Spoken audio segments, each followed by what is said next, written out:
All right, welcome everybody to Camera Button Review. Sorry again about last week's technical difficulties, but here we are. John is with us. Hello. So what was last week? What happened? We're trying to make our internet faster, and our tech guy came in and did whatever it is he does, and the computer systems all got confused, and IP addresses were wrong, and everything just kind of got jumbled. But it seems that everything is smoothed out, and our internet is, in fact, faster. So thank you, Ken. Yeah, good job.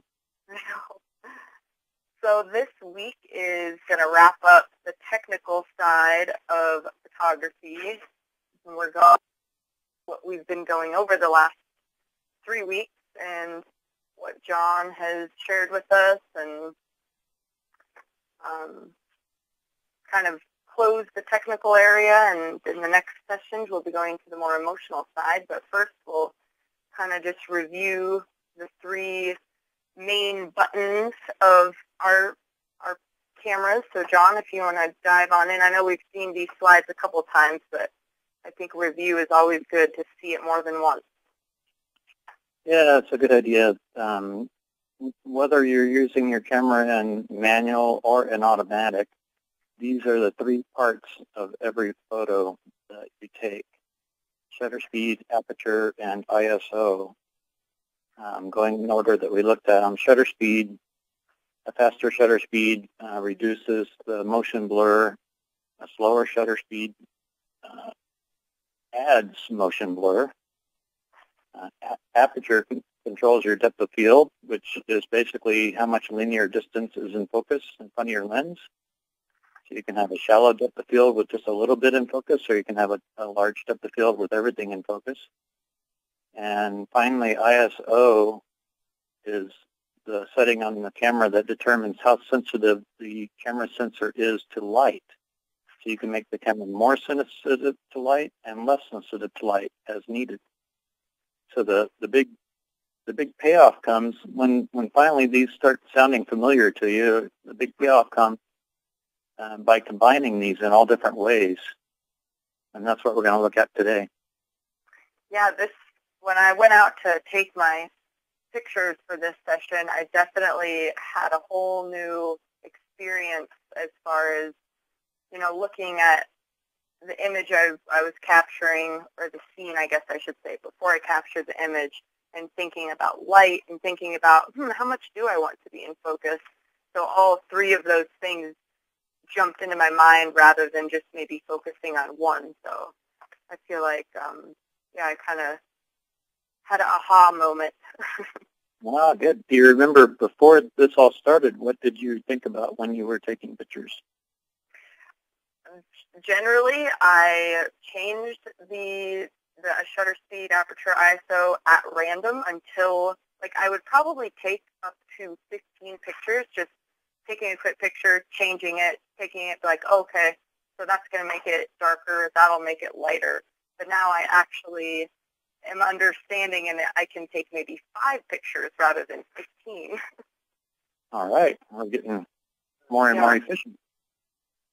So that's been, yeah, it has been nice. So yeah, there's just one more slide for us to look at. Kind of gives us a little more of a visual of how each of those play off of each other. And I think, oh, go ahead.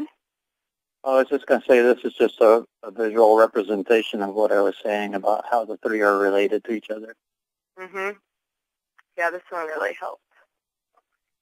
All right, well, we'll get into picture number 1. And so this one, oh, darn, I was going to write down the settings that I had on these pictures, and I don't know if I've got to that. Looking at it, though, what would you say kind of the general settings were on this? Actually, I looked at these on my computer, and the settings that you use to take the picture is the first line of numbers. Oh, so okay. you were 1/320th of a second was your shutter speed. Okay, good. F22 is your aperture, and you were at ISO 800. Okay. Oh, so I didn't even realize I forgot that I did that. So why don't we start with this picture but without the text, and have you explain what you were thinking, and then we'll go to this one with the text after. Okay. Let's see here. I think that it got removed, but I can get to it really quick here. If it's removed, don't worry about it. Just go ahead and talk about what you were thinking here, and then I'll talk about some different things. I found it. So with this, I really found myself becoming, I don't know, I feel like that I got kind of hooked up on aperture a lot because it just draws your eye so much depending on, having less depth of field. So I had to tell myself, like, okay, take pictures that aren't solely, focused on a shallow depth of field. But this one, I kind of was thinking that I just wanted to, obviously have Trace in the center there, and, you can't really see what he's looking at, but, you kind of get his intensity, and then there's not much else going on in the picture, so your eye does go right to him. But this was not my favorite picture out of the pictures that I took. Why not? What don't you like about it? I don't know. I kind of wanted to get more of a creative shot of him, but obviously, especially Trace, you cannot control him. So having him, sit in a certain way or stand in a certain way, I really wanted to get him in motion, but he was just staunch on staring at Bonnie. So he was not about to move from that position. So I had to just change my thought process and what kind of an image I wanted, and kind of just got down to his level a little more. So I guess this also could play into point of view, couldn't it? Yeah, it could. We'll talk about that in the upcoming session. Yeah, I'm excited about that one. What do you think of when you see this picture? Well, of course, I think differently. The image is a picture of Trace, and so that's your main subject. That's what you're trying to get people to look at, and probably his eye, his face, that part of the area, or that area of the photo. Mm-hmm. So all of the grass and all that fencing and everything is competing for your attention. So you're like the diagonal lines leading down the fence line, the shadows, whatever. Mm-hmm. It's good that they run through Trace's eye, composition-wise, but otherwise, all that other stuff is kind of competing for my attention when I look at the photo. Yeah, definitely. So, so this might be one of those cases where you would want to use a shallow depth of field to sort of isolate Trace away from that background. Yeah. So if you go to the slide with the text on it, I can talk about some things here. Yeah. There we go.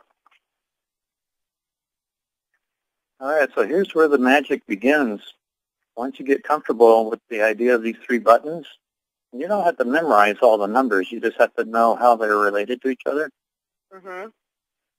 You can change the buttons almost, well, not an unlimited combination, but many combinations of those buttons result in the exact same amount of light reaching the sensor. They're all equivalent. They're all equivalent exposures, mm-hmm. but you can shape what that light looks like by using the buttons creatively. You can pick a shallow depth of field or a deep depth of field or motion blur, all that sort of thing. Mm-hmm. So, for example, these three lines of numbers, the top line is what you use to make this photo. Mm-hmm. The second line, I'm using the same ISO, but I have increased the shutter speed. I've doubled it. Mm-hmm. And so to compensate for that, I've I've dropped back on the aperture and made it twice as big. I've gone from f22 to f16, which is a one-stop difference. Mm-hmm. So this second line is the exact same amount of light as the first line, but it's different. It has a less depth of field. Mm-hmm. And then the third line is the same thing. I'm using less depth of field, but instead of getting there by adjusting my shutter speed, I'm getting there by adjusting my ISO. Mm-hmm. Does that make sense? Yeah. And I think I've kind of unofficially gathered that because it's like like you just said, there are so many different combinations that can produce kind of a similar image, but it does change the image ultimately. Yeah, so that's your goal with shooting on manual, is to be able to change the image to make it match what you're imagining in your creative mind. Mhm. And yeah, and it comes out in the picture that after I took this picture, I was like, man, that's not not the most creative picture I've ever taken. So I think the other ones, I'm kind of happy that we started on this one because I think they do get better as we go on through them. Oh yeah, well, you're just capturing electrons. You can set them free if you don't like the photo. So we'll go to the next one, and this one is definitely this is more creative. Yeah, and I came out to the ranch with the idea of, all right, I'm going to spend, a straight hour just walking around, getting pictures, but I really had to kind of get creative because there's only so many pictures of a horse's face you can take. So I decided to kind of go for a little more obscure, but you can see the horse's mane kind of swirling in the wind a little bit, and then the contrast of the trees, but they're blurred, so your eye does go to those little bits of mane that are coming up. Yeah, I was wondering if the wind was blowing when you were taking these. Mhm. So with the wind moving your subject around, what are you looking at to capture that on your camera? Which button would that point towards? The shutter speed, probably a faster shutter speed. Mm-hmm. Yeah. So that's go ahead. Does it look?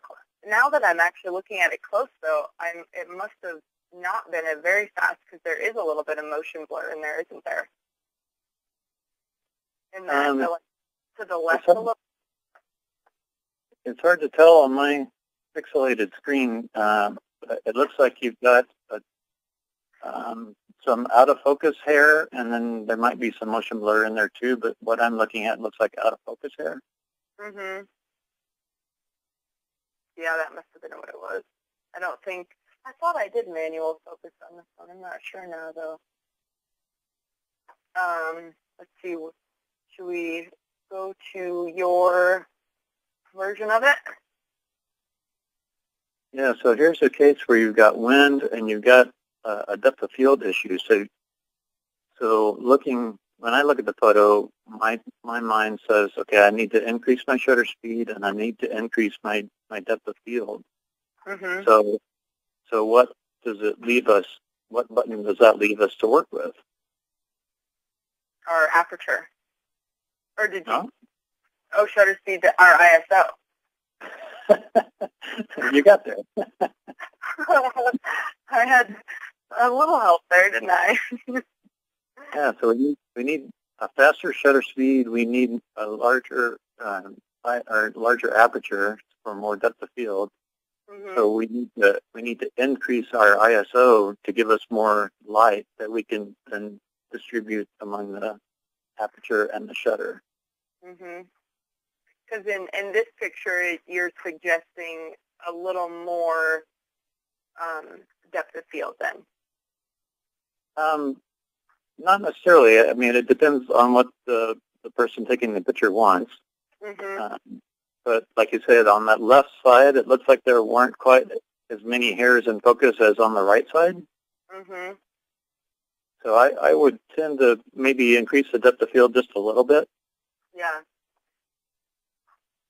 Yeah, because it'd be interesting to play around with that more and just see how much more powerful the picture could be if I somehow got it where the whole mane was kind of in focus, so there was enough depth of field to catch all that, and then the shutter speed was fast enough to totally freeze the mane.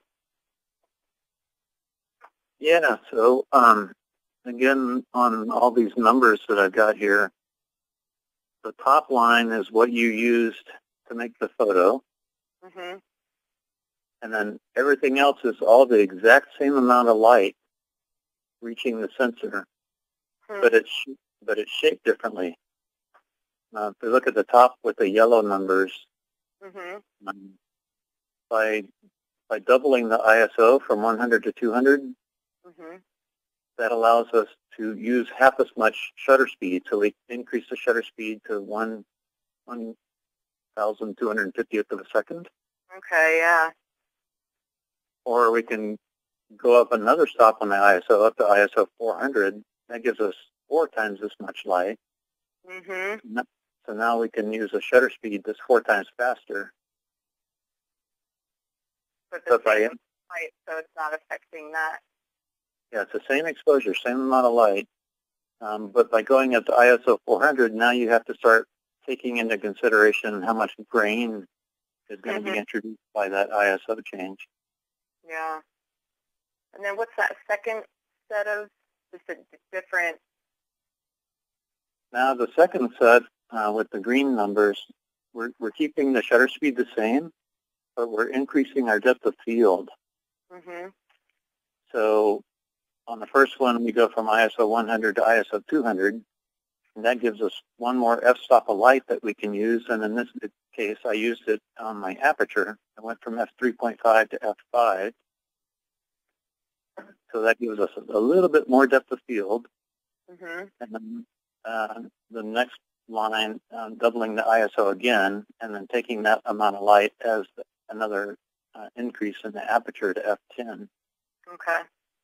So these are 2 steps in increasing the depth of field just by using the ISO. Yeah. Yeah. This really makes me want to write all of these settings down and go out and take the same picture with the different settings and see the contrast between all of them. Mm-hmm. Yeah, one stop of aperture isn't always enough to be able to tell a difference. Sometimes you have to go look at 2 stop differences. Mhm. So the third line where we have the red numbers, I'm keeping the ISO the same, but I'm getting extra depth of field by slowing down my shutter speed. Mhm. Yeah. Yeah. Sometimes these numbers boggle my mind, but then when I really sit down and take a picture with it and see the difference, it really helps me. Let's see. Shall we go to another? Sure. Yeah, we can move ahead. Yeah, I don't memorize all the numbers either, but I understand. I'm comfortable with how the 3 parts of the photo work together. Mhm. So I can look at a scene and I can say, okay, I need shutter speed or I need depth of field or whatever. Mhm. And so I start there. I set the shutter speed that I think I need, and then I bring up my aperture and my ISO, to make the exposure correct. Yep. Yeah. Yeah. All formulas for success. All right. So here's another. Definitely, you can see that I was really getting into the shallow and deep depth of field in these pictures. Yeah, I like this one. Yeah, I like, how his eyeball is. I don't know if that's the case with you, but does your eye go kind of right to his eyeball? Mm-hmm. It does. Yeah. But I got to admit that that wasn't 100% intentional, but I did know that I wanted, there to be quite a bit of blur and then to be focused in on some point of his eyelash area. Yeah, it's interesting. The eye has the reflection of the gate in there, the fencing, but the actual fencing itself is out of focus. So you've got the same thing out of focus and in focus in the reflection. I didn't even realize that. That is interesting. Tapping into my more obscure pictures now, huh? Yeah. The reflection is actually on the surface of the eye there. So by focusing on the surface of the eye, you have the reflection in focus. Mm-hmm. So focusing that closely with a shallow depth of field, the actual fence itself is thrown out of focus. Yeah. And then I kind of like how his eyelash is kind of almost framing or coming down towards like Rocket's head back there. So you kind of, your eye kind of goes there second. Yeah, I liked that picture. I was happy with it. We'll do another horse picture. So this one, looking at it now, I feel like if below Rocket's neck was a little less washed out, it would maybe have a little bit more of an impact when you looked at it. Okay. So I wonder, I mean, is that what it looks like? Or what do you see when you look at it? We'll talk about composition on a future session, but one part or one rule of thumb in composition is that your eye tends to go to the brightest area in a photo. Mm-hmm. So I think that's maybe what's leading your eye down to that part below the neck. Mm-hmm. But I've got, when I look at it, I see three things. I see an eye, I see a mane, and I see that white area. And so those three things are competing for my attention when I look at it. Yeah. Yeah. So was there one or another that you were trying to make the main focus of the photo, or? I think I was just going for, like, similar to the Whiskey's eye, where it's like, it's not the whole horse, it's just part of a horse, but I don't know. I think I was trying to be too creative, or not too creative, but I wasn't as successful as I thought I was going to be with this shot. Well, we're working on it. You'll get there. Because, yeah, reading, and obviously we're going over this in following sessions, but I'm excited to go over the whole composition, and like you were just bringing up, where the eye goes and the rule of thirds, because I think that's going to really allow me to hone in on the technical skills, because like you said, you need all the components of it, definitely. Yeah, and the buttons part that we started with, that's sort of the training wheels until you get comfortable with how those work. And then once you kind of have that kind of behind the scenes, then you can take the training wheels off and just focus your attention on composition. Mm-hmm. And it'll come slowly, but it'll come naturally at some point. Mm-hmm. All right, we'll do one more horse picture. Another. So this one definitely doesn't allow your eye to go anywhere else but that nostril right there. But it does, I guess it does kind of go up the bridge of his nose, though, a little bit. Looking at it from here, the brightest part of the nostril is about the same brightness as those the things in the background, those two white things on the right. Mm-hmm. So yeah. Those are kind of competing for my attention, but I have to say the best horse nose picture I've seen all day. I'll take that. All right. Let's get, all my pictures really were kind of another aperture setting, I feel like, or aperture session. Well, that's good. You're experimenting. You have to kind of play with it and look at it to realize, what actually happens when you make changes on the camera. Mm-hmm. So here's one with some depth of field, and really this picture was, I was just kind of walking around the ranch, and I saw that perch, and I was like, that's kind of, an interesting, from below looking up on it, interesting point of view, and then the contrast of the blue sky and the trees kind of reaching in towards it. Yeah, I'm just glad that you didn't take the photo from the perch looking down. I'm scared of heights. That could never happen. Okay. It's interesting. We'll talk about rule of thirds later, but the platform on the top of the pole is just about in one of those crosshairs of the rule of thirds, and the main branches of the tree is pointing that direction. Mm-hmm. So the branches are actually kind of helping you here. It pushes your eye towards that perch. Mm-hmm.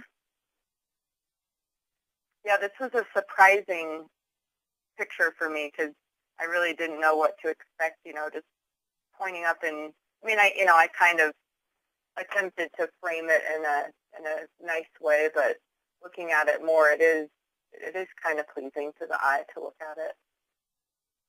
Yeah, here's one example where if you had blurred those leaves that are in the foreground, mm-hmm. it might have actually taken away a little bit from the photo because there's so many leaves. So by having them in focus, it doesn't actually mm-hmm. distract as it would have if it had been out of focus. Mm-hmm. Yeah. Okay, and this next one is my favorite one, probably. Oh, okay, so tell me here, what is your subject matter? What are you trying to capture and tell people in this photo? So the snowy peaks, obviously, the nice line that it creates. But you know what I already caught of myself after I've been doing some reading on, if we were talking about point of view, the horizon is right smack dab in the middle, isn't it? Yep. So that takes away from if I maybe moved it up a bit. So maybe this is a picture you could crop for our cropping session. Yes, I will. Cool. Yeah. I'll put it a little bit. So by putting the mountains right down in the middle of the frame, mm-hmm. now your eye has competing things. It's got the sky and the grass have just as much weight as each mm-hmm. other, and so your eye doesn't know, okay, am I supposed to look at the sky? Am I supposed to look at the grass? Yep. And as far as settings go, would you say it's, everything's playing well together as far as shutter speed, aperture, and ISO? Yeah. Do you remember what lens you were using for this? Just the lens that's on my, I only have the one lens, and it's kind of the general, whatever's on a Rebel digital camera. I'm not sure. Yeah, but I guess my question is, do you remember if you were zoomed in? Oh, I think I was a little bit, because there was a road over to the right that I didn't want to get in it, so I think I did zoom a little bit. Okay. So when you're zooming in, or if you're using a telephoto lens on a 35 millimeter, or even on some cell phones have an optical zoom or whatever. Mm-hmm. If you're zooming in, there's another advantage to using high shutter speed in that it also reduces the effects of the camera shaking. Mm-hmm. So in this case here, I probably just would have checked to make sure I was using a high enough shutter speed to eliminate potential camera shake that would be magnified by having a telephoto lens. Yeah. Interesting. I didn't see that. Yeah, so shutter speed, it helps with the subject moving, helps slow that down. It also helps with the camera moving, or the camera moving. Yeah, that makes sense, yeah. All right. A lot of times when I'm using a big telephoto lens, I'll actually kind of breathe in and then hold my breath and then squeeze the shutter so I'm not breathing while I take the photo, just to reduce that much camera shake. Yeah. Which is the same thing that higher shutter speed does. Mhm. Your own built-in tripod. Yep, exactly. All right. We'll end it on this one.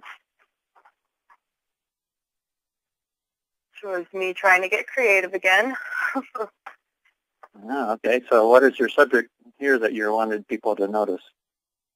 Well, I think the initial was the little dandelions, the white of the dandelion, and then but that kind of epic, back of the mountains, even though it's blurred. It's kind of a nice, I don't know, I feel like the colors are really nice together, and it, your eyes going, obviously that one really tall one kind of messed up that picture, but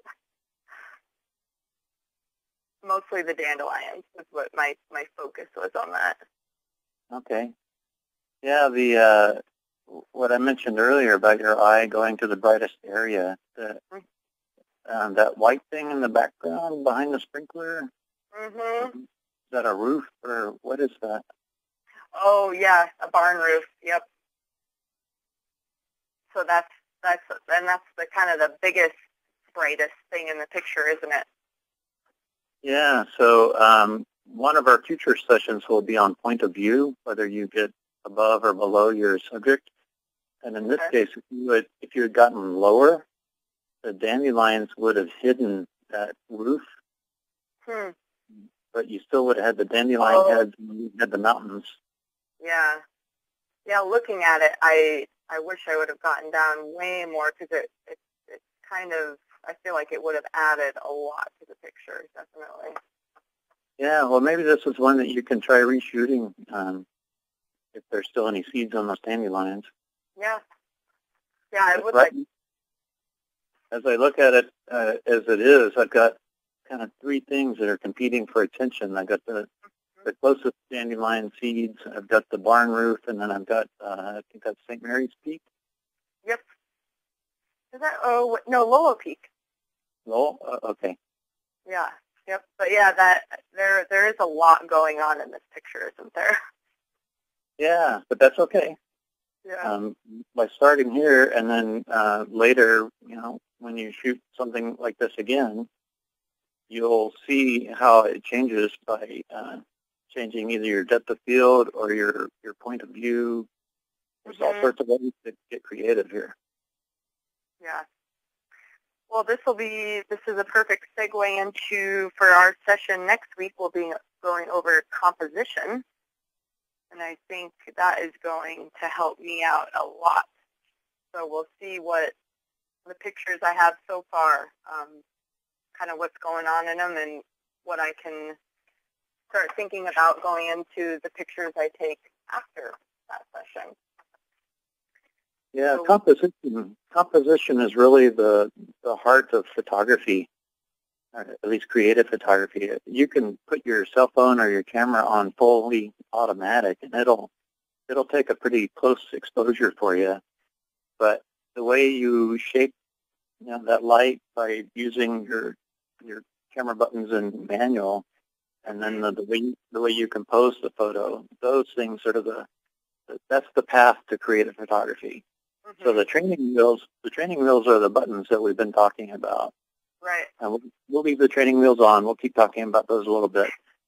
But next week we'll move into more of the emotional side of photography, the composition side. All right. Well, I'm very excited about that, and I've these past 3 sessions have really helped me, get to where I think I can fully use the emotional side of photography. So, thank you for putting the training wheels on, John. Well, my pleasure. All right, and we are out of time, so we will talk to you all next week at the same time for composition. Thank you, John. You're welcome. Thanks, Danielle, and we'll see you next week. All right, bye. Bye.